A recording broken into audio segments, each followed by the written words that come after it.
everyone. Back for another Facebook Live over here on Phoenix Health Coaching. This is me, Crystal Sheffield-Baird. Spring is upon us. Hooray. We've had a brutal winter. I don't know why I always want to talk about the weather. I don't know. I guess it's my way to not feel as nervous. So don't mind me when I talk about the weather.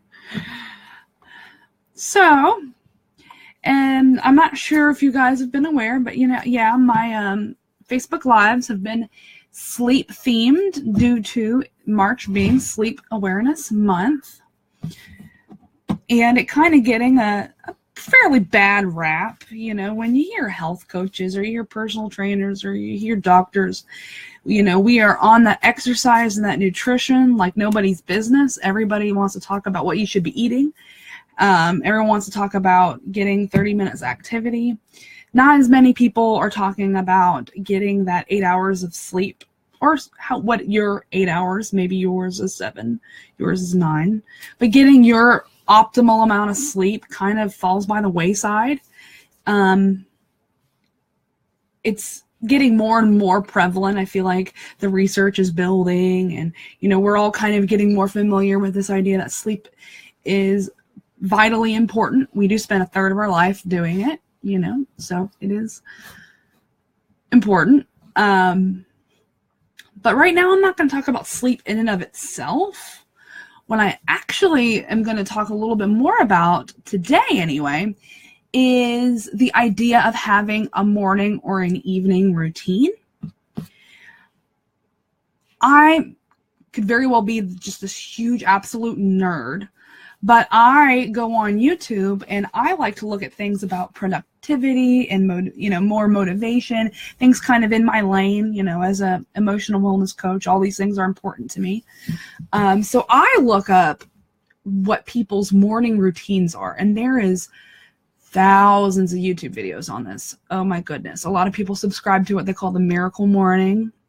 There is also a fair amount of evening routines, like what people do to wind down at the end of the day. Both are important. And what's really interesting about them is the reason why there's thousands of videos is everyone's is going to be different. And I do think that it's a huge kind of personal experimentation. When I talk about how you want to live your ideal life, I've spoken about that in blogs before. The middle part, the how we're getting there, isn't always super clear, mostly because we don't really know how things are going to work out in practice, right? I'm going to use me as an example. I really try to meditate every day. I've fallen a little bit by the wayside on that, to be honest, but everybody says meditate first thing in the morning, like before anything else. Yeah, well, I have a sleeping disorder called hypersomnia, which is similar to narcolepsy, which, as you can imagine, just I fall asleep kind of at the drop of a hat.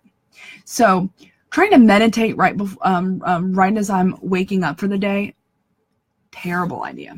Maybe good for other people, terrible for me, because I would fall asleep sitting up while trying to meditate.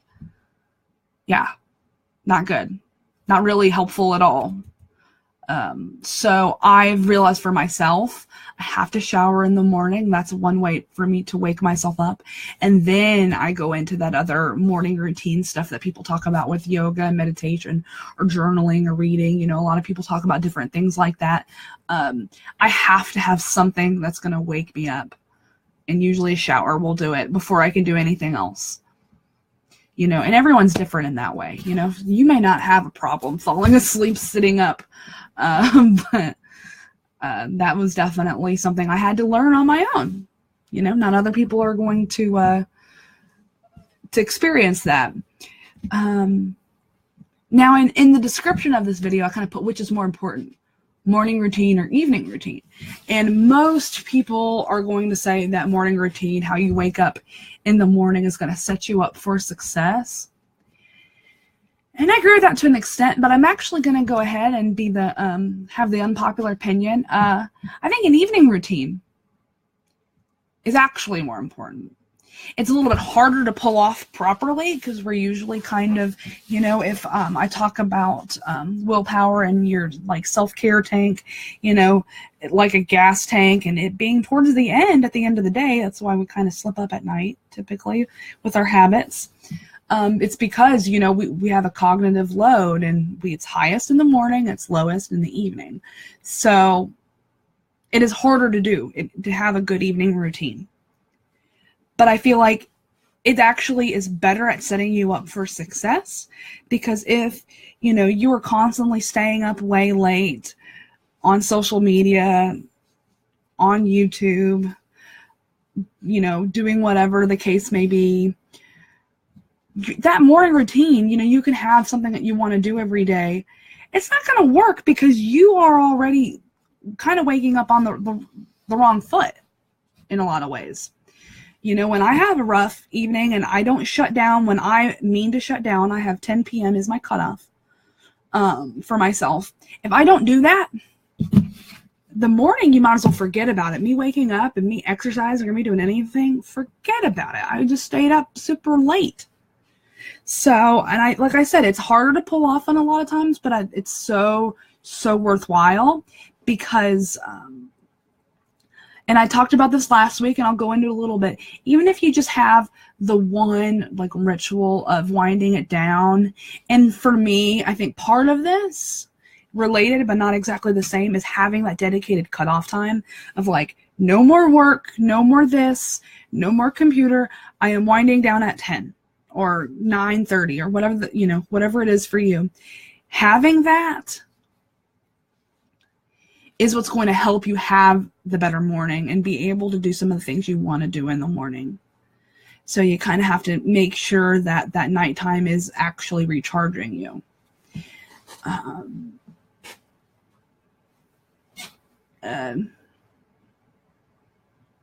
Sorry, I'm pausing. Examples of things like in the evening, I know of some people drink a good herbal tea.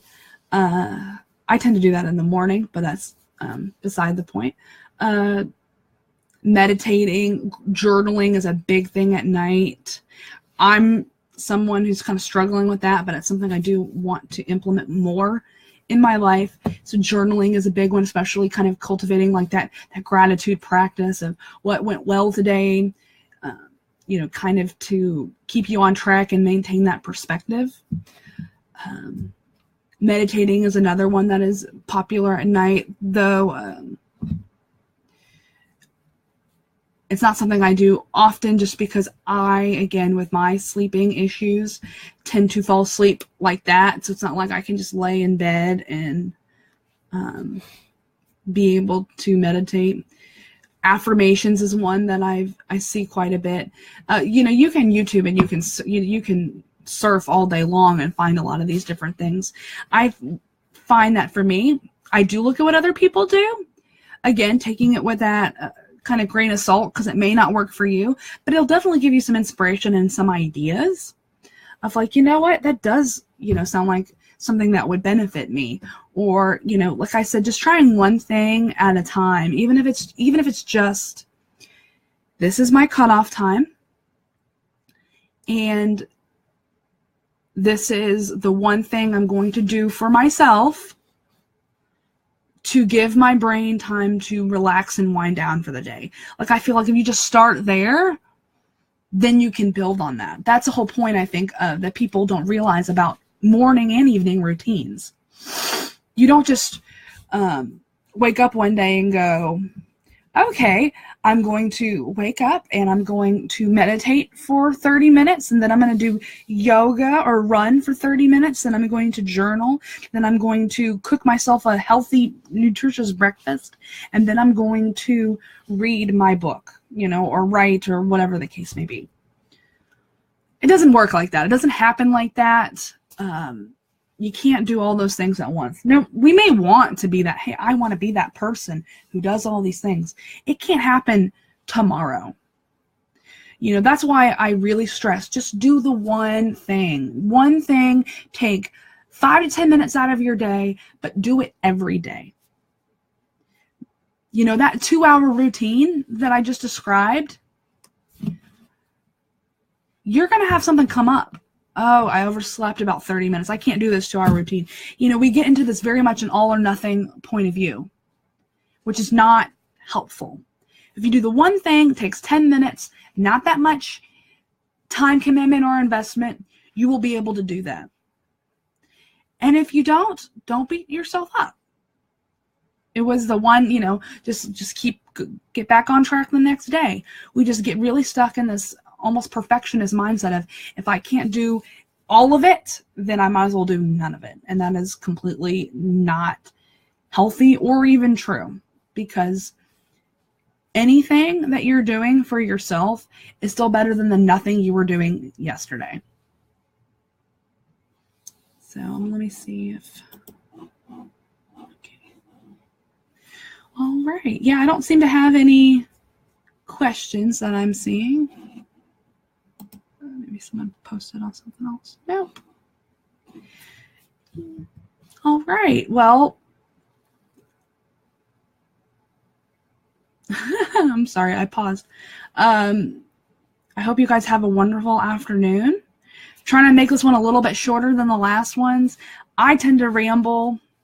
That's kind of what I do. But yes, you know, if you have any questions about any of this, or you want some recommendations of different YouTube videos to look at and see for different routines you may want to implement, you know, feel free to message me, email me. I'm always around. I love kind of getting that kind of feedback from other people. So yeah, thanks everyone.